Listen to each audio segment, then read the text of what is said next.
ሐሳብ መራብና መጠማት መፈለግ። በጣም የሚገርማችሁ ነገር ልክ ቆርኔሌዎስ ለሚባለው ሰው መልአክ ተገልጦለት ነው ጴጥሮስ የሚባለውን ሰው አስመጣ ያለው እና ቆርኔሌዎስ በቤቱ ላሉ ሰዎች ሁሉ ተናግሯል። መልአክ ተገልጦ እንደዚህ ብሏል፣ እንግዲህ የሆነ ሰው ይመጣል፣ መጥቶ ግን ስለ እግዚአብሔር እንደሚያወራ ያውቃል። ቆርኔሌዎስ የሚባለው ሰውዬ መዳን ይፈልጋል፣ ግን ለመዳን ምን ማድረግ እንደሚጠበቅበት አያውቅም፣ ይራባል። አብረውት ያሉ ወታደሮቹም እንደሱ ነው። ስታነቡ እንደሱ እግዚአብሔርን የሚያመልክ አንድ ወታደር ነበር፣ እሱን ላከናል። አሕዛብ ሆነው ግን እግዚአብሔርን ነው የሚራቡት።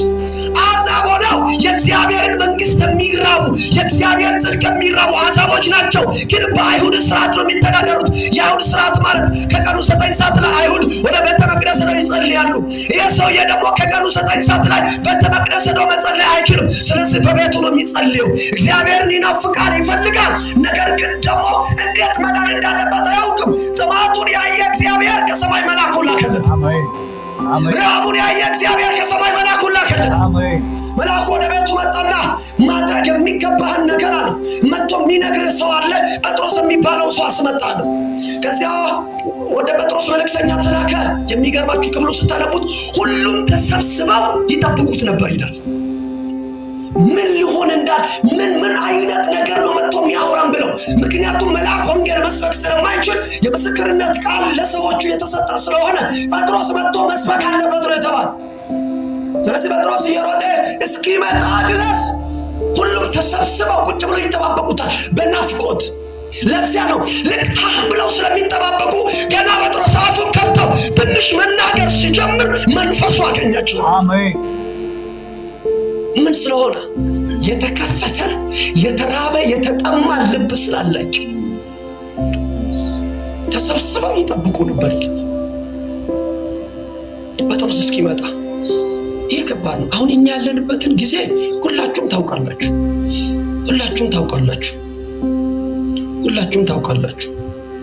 ይሁን ሀሳቦችን ልንገራችሁና ከዚያ እንጸልያለን።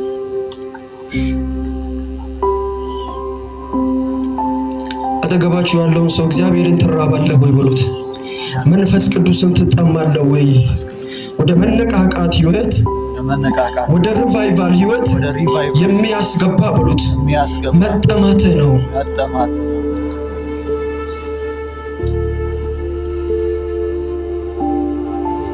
ማቴዎስ ወንጌል 7:7 ላይ ኢየሱስ ክርስቶስ የተናገረውን ቃል የምታስተውሉ ከሆነ ለምኑ ይሰጣችሁማል፣ ፈልጉ ታገኙማላችሁ፣ መዝጊያውን አንኳኩ ይከፈትላችሁማል። የሚለምን ሁሉ ይቀበላል፣ የሚፈልግም ያገኛል። መዝጊያውን ለሚያንኳኳ ለእርሱ ይከፈትለታል። ከእናንተ ልጅ አባቱን ዳቦ ብለምነው ድንጋይ ይሰጠዋልን? አሳስ ብለምነው እባብ ይሰጠዋልን? እንኪያስ እናንተ ክፉዎች ስትሆኑ ለልጆቻችሁ መልካምን ማድረግን ካወቃችሁ የሰማይ አባታችሁ እንዴት አብልጦ መንፈሱን አይሰጣችሁም?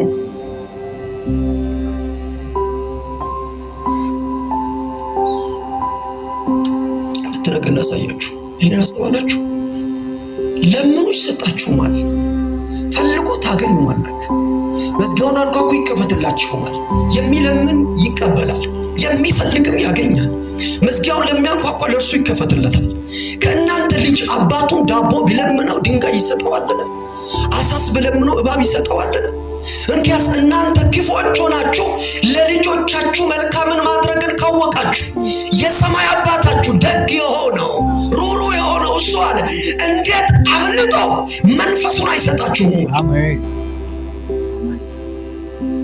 ሁለት ነገር ላሳያችሁ። በእናንተ ህይወት የሚገለጠውን የእግዚአብሔርን ሥራ መጠን፣ የሚገለጠውን የእግዚአብሔርን ኃይል መጠን የሚወስኑ ሁለት ነገሮች። የመጀመሪያው የእግዚአብሔር ፈቃድ ነው። እግዚአብሔር በማንም ሰው ህይወት ላይ ኃይሉንና ሥራውንና ክብሩን የሚገልጥበት መጠን አለው። መጠኑ ፈቃዱ ነው። አንደኛው በፈቃዱ ልክ ይገልጣል ኃይሉን፣ ሥራውን፣ ማዳኑን።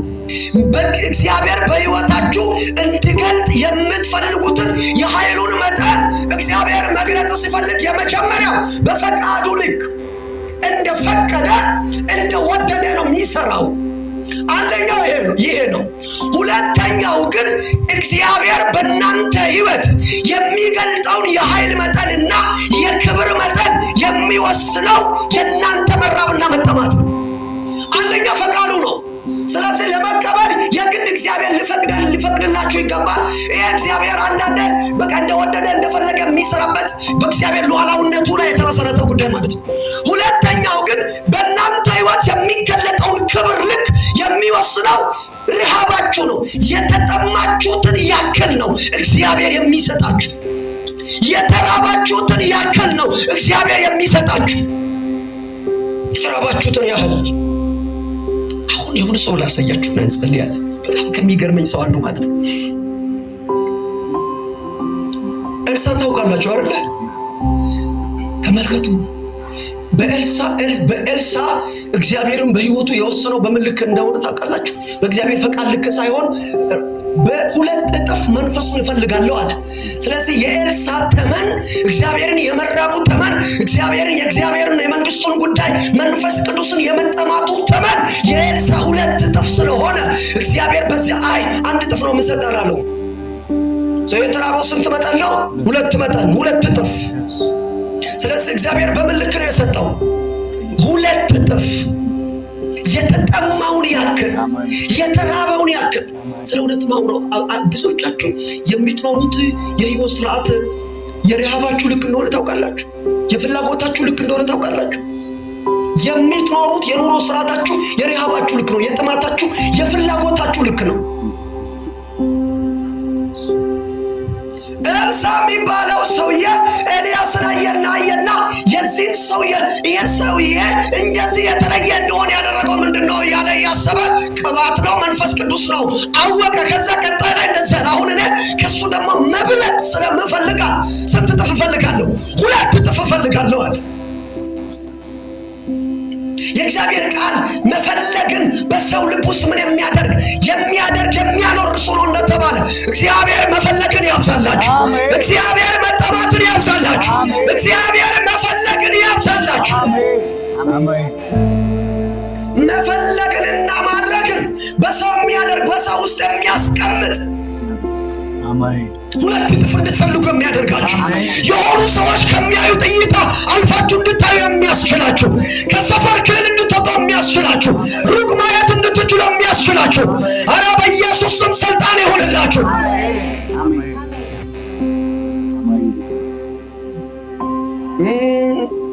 ይሁንላችሁ። እንደዚህ ሙሴ ጋር ስትሄዱ ዘጸአት ምዕራፍ 19ን ስታነቡ የሚገርማችሁ ነገር የሙሴን የረሃብ ልክ ደግሞ ስትመለከቱ ማለት ነው፣ የጥማቱን ልክ የፍለጋውን ልክ ስትመለከቱ ሙሴ ይኸውላችሁ ወደዚህ ምድር እግዚአብሔርን ያወረደ ሰው የለም።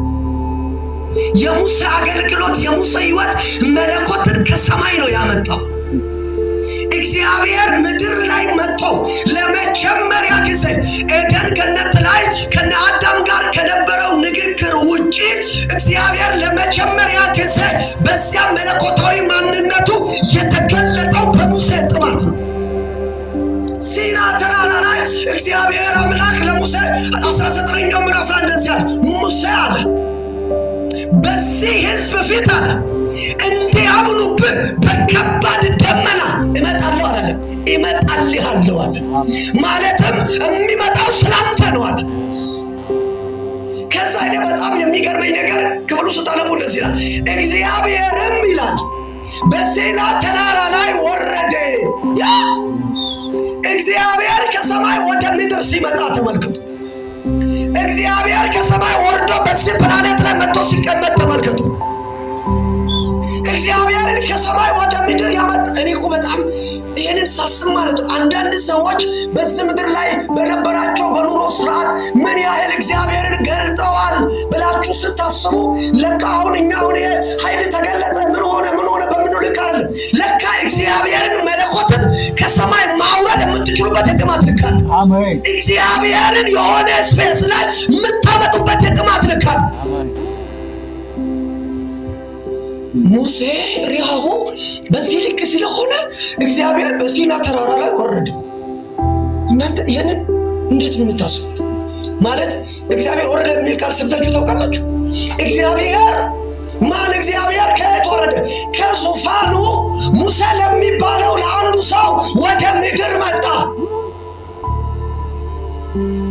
አያችሁ፣ እግዚአብሔር በእናንተ ሕይወት የሚገለጠው በምናችሁ ልክ ነው? በረሃባችሁ ልክ፣ በጥማታችሁ ልክ።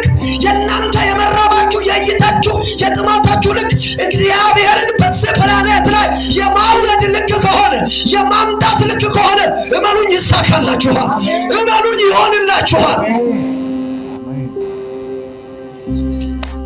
አሁን ወደዚህ ነው የምላችሁ። ጓዳ ሲገባ ሲጸልይ ሲጮህ ጥማቴ ሪያቤ ነው። በቃ ለካ እንደዚህ አይነት ሌብል አለ ማለት ፈውስን ከመግለጥ ያለፈ ራሱን እግዚአብሔርን ወደዚህ ምድር ማምጣት ለካ ይቻላል። እንግዲህ አስቡት፣ መለኮት ተገልጦ ሙሴን መጥቶ ሲያወራ ከዛ የእግዚአብሔር ድምፅ እንደ ብዙ ውሃዎች ድምፅ ነው ተብሎ እንደተጻፈው ልክ በዚያ ድምፅ ቶን እግዚአብሔር በሲና ተራራ ላይ ሆኖ በብዙ ሚሊዮን ለሚጠጉ ሰዎች በዚያ ድምፅ ሲያወራ ልክ እንደ ነጎድጓድ በሆነው ድምፁ ሙሴ ሰማ፣ ህዝቡ ሰማ። ህዝቡ እንኳ ይህንን እድል ይህንን በረከት እንድንካፈል ምክንያቱ ሙሴ ነው። በእውነት ነው የምላችሁ። እኔ ምን ተረዳ ካላችሁ በዚህ ምድር ላይ በእናንተ ህይወት እግዚአብሔርን ሟርተኞች መወሰን አይችሉም፣ አስማተኞች መወሰን አይችሉም። የተባበሩ መንግስታት ተሰብስበው እግዚአብሔርን በአንቺ ህይወት ሊሚት ማድረግ አይችሉም፣ መወሰን አይችሉም። ቤተሰቦችሽ ከደካማ ቤተሰብ ከድሃ ቤተሰብ ከየሆነ ዘር መወለድሽ መገኘትሽ እግዚአብሔርን በአንቺ ህይወት ውስን አያደርገውም። ነገር ግን አንተ እግዚአብሔርን በአንተ ህይወት ውስን ማድረግ ትችላለህ። አንተ እግዚአብሔር በአንተ ህይወት ለሚሰራው ስራ ገደብ ማብጀት ትችላለህ። ማንም እግዚአብሔርን በአንተ ህይወት አያስቆምም፣ አንተ ግን ማስቆም ትችላለህ።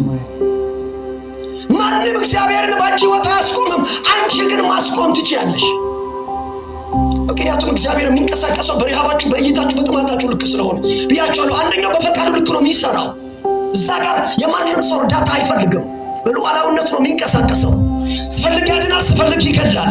ይሄኛው ሉዓላዊነቱ ነው። ማንም ሰው እንዲያግዘው አይፈልግም። ግን ወደዚህኛው ስትመጡ ግን እግዚአብሔር ይጠብቃል። ምናችሁን? ረሃባችሁን፣ እይታችሁን፣ ጥማታችሁን፣ ጸሎታችሁን፣ ፍላጎታችሁን ያያል፣ ይጠብቃል። የዚህ ሰው መይልና ሊጠቅልልን እንጸልያለን። ይኸውላችሁ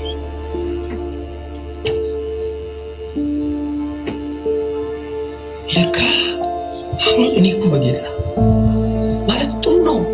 ትንቢትም እዚህ ምድር ላይ የተገለጠ የቅባት ልኮች፣ የእግዚአብሔር ክብር መጠን፣ የእግዚአብሔር መገኘት መጠን በጣም ከሚገርመኝ ነገር አሉ ማለት ነው።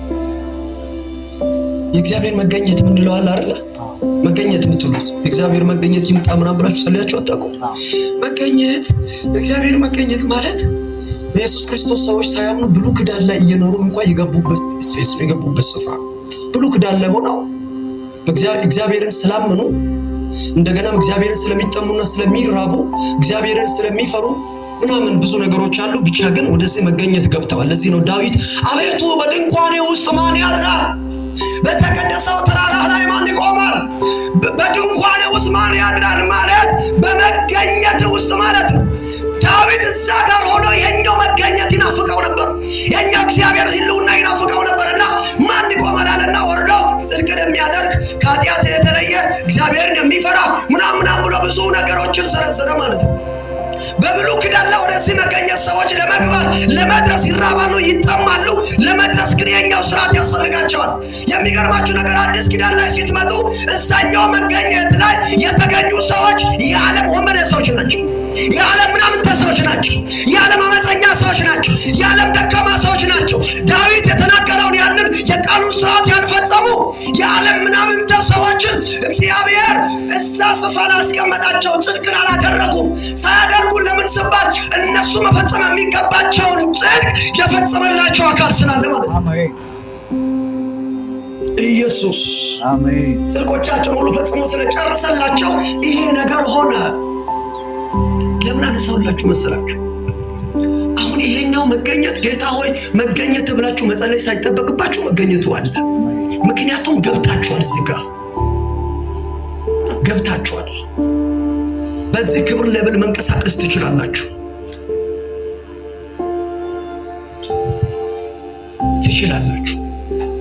ገብታችኋል እዚህ መገኘት ውስጥ። ነገር ግን አሁን ጥያቄው ምን መሰላችሁ? ትንቢታዊ አገልግሎት በሉት፣ የፈውስ አገልግሎት በሉት፣ በቅባትና እንደገና ደግሞ በዚህ በእግዚአብሔር መገኘት ውስጥ ይከናውናል። እነዚህ ነገሮች ችግር የለውም። ነገር ግን የእግዚአብሔርን ክብር በዚህ ልክ መግለጥ ግን በዚህ ሌብል ብቻ አይቻልም። በመገኘቱ ሌብል ብቻ አይቻልም። ስለዚህ የሆነ ነገር መቀየር አለብን ማለት ነው። ረሃባችንን ማስተካከል አለብን ማለት ነው። ጥማታችንን ማስተካከል አለብን ማለት ነው። የእውነቴን ነው የምላችሁ። እኛ አሁን ቸርች መተን በቃ ከዘለልን በጣም ደስ በሚል ወርሽፕ ሁላችን ደስ እያለን ከዘለልን ወፋይ የእግዚአብሔር መገኘት ነበር ብለን ምንረካ ሰዎች እርካታችን ዝድቅ አይገርምም? ስለዚህ አስባችሁ ታውቃላችሁ? ቸርች መጥተን በወርሽፕ በአምልኮ ሰዓት ላይ በቃ ከዘለልን እኛ ጠግበናል።